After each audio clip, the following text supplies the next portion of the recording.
दोस्तों, बेबाक भाषा पर आपका स्वागत है। डिकोडिंग आरएसएस की श्रृंखला में आज हम बात करेंगे यूजीसी के नए निर्देशों के बारे में।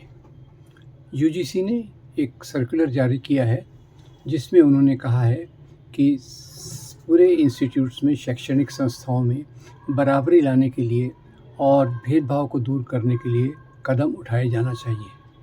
अब इसमें तर्क ये है कि कई शैक्षणिक संस्थानों में जो दलित, शेड्यूल्ड ट्राइब्स और ओबीसी हैं, इनके खिलाफ़ काफ़ी भेदभाव होता है।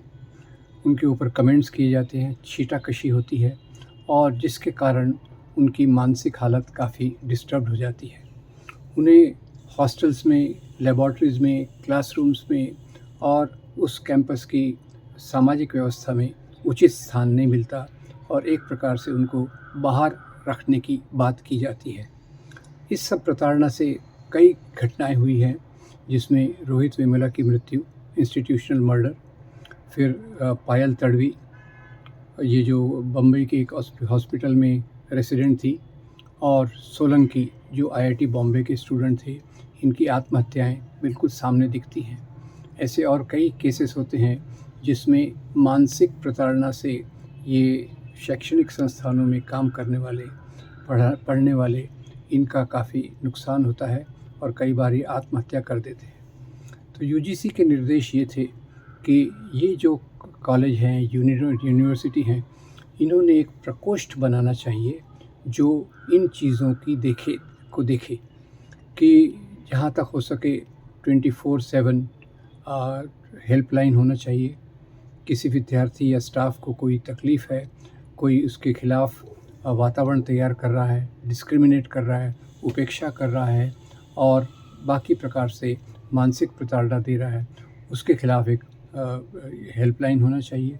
और इस प्रकार के प्रकोष्ठों ने ऐसे केसेस में पूरा इन्वेस्टिगेट करके उचित सज़ा का प्रावधान रखना चाहिए और उसी के साथ साथ ये जो प्रकोष्ठ हैं, इन्होंने मॉनिटर करना चाहिए कि उस संस्था में घटनाएं कैसे चल रही हैं।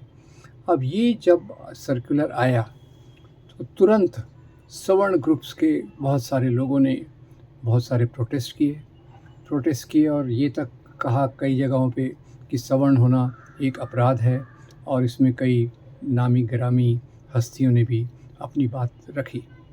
मामला कोर्ट तक गया तो कोर्ट ने इस यूजीसी के सर्कुलर पर एक स्टे लगा दी है कि इसको, ये समाज में ऊंच नीच को बढ़ावा देता है, इसलिए हम इसको भी रोकते हैं, ऐसा सुप्रीम कोर्ट का ऑब्जर्वेशन है।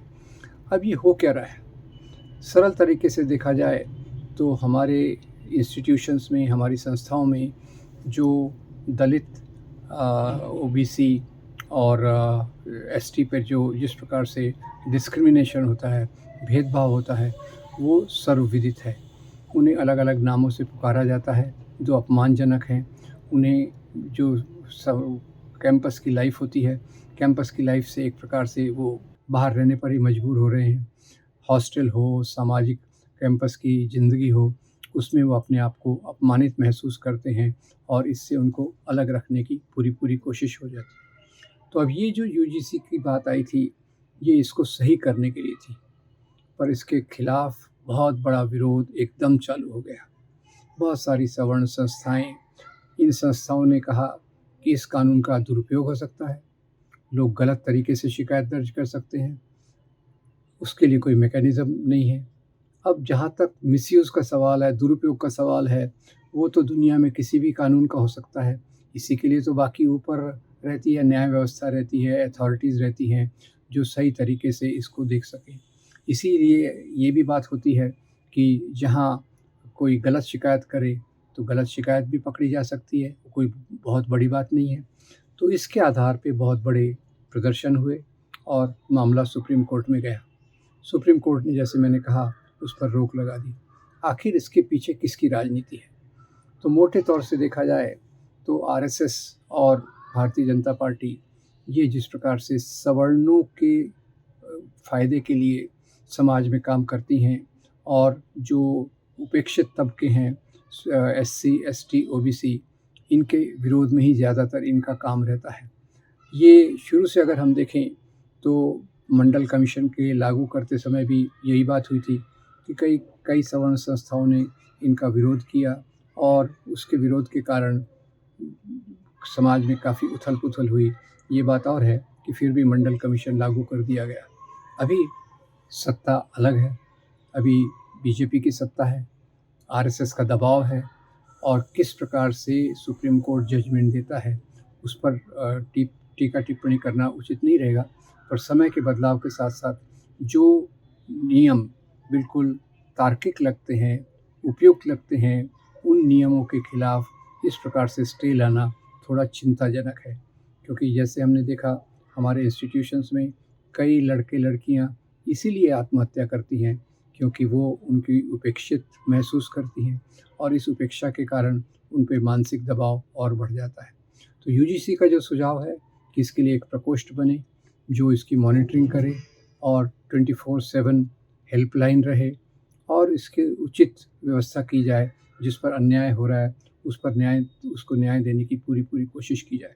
अब ये बात तो सही थी, पर क्योंकि आजकल सब कुछ आरएसएस के दबाव में होता है, बीजेपी की सरकार है, उसका प्रत्यक्ष-अप्रत्यक्ष दबाव हमारी पूरी न्यायपालिका और दूसरी जगहों पर है, इसलिए इसको रोक दिया गया है। ये एक फिर से वही बात आ गई, क्या हम हिंदुत्व की राजनीति जो सवर्णों को ज़्यादा मदद करती है, सवर्णों के पक्ष में है और समाज के वंचित तबकों के खिलाफ एक प्रकार से अभियान चलाती है, ये उसका विरोध होना बहुत ज़रूरी है। आज ये जो यूजीसी के सर्कुलर था, बिल्कुल सरल है, ज़रूरी है क्योंकि कितनी बार हमने देखा है कि जो ये इस प्रकार के लड़के-लड़कियों पर जो अत्याचार होता है, आत्महत्या होती है। अब आप सोचिए कोई लड़का-लड़की एक संस्था में आए हैं शिक्षा प्राप्त करने के लिए और वहाँ के वातावरण के कारण उन्हें आत्महत्या करनी पड़ती है। अब इतनी सारी घटनाओं के बावजूद अगर इस पे स्टे लाया जा रहा है, तो ये एक चिंता का विषय है क्योंकि इसमें कोई भी गलत बात नहीं है।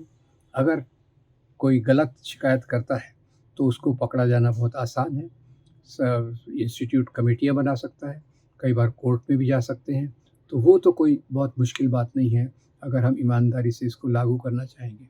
पर मुख्य रूप से बात ये है कि आज जिस प्रकार की हिंदू धर्म के नाम की राजनीति चल रही है, ये राजनीति सवर्णों को मदद करती है, पुरुषों को मदद करती है और उसके चलते इस प्रकार के यूजीसी के सर्कुलर को मानना एक काफ़ी बड़ी चुनौती थी और उन्होंने इस प्रकार के प्रदर्शनों को करके और सुप्रीम कोर्ट ने इस प्रकार का जजमेंट देकर दलित वंचितों के अधिकारों को पीछे ढकेल दिया है। ये काफ़ी चिंता की बात है, हमें इससे बाहर आने की ज़रूरत है। मैं उम्मीद करता हूँ कि इस मामले को फिर से सही तरीके से सोचा जाएगा ताकि हमारे इंस्टीट्यूशंस में, हमारी संस्थाओं में जो डिस्क्रिमिनेशन हो रहा है, अलगाववाद हो रहा है, उसके विरोध में हम काम कर सकें। आपका बहुत धन्यवाद। Thank you very much.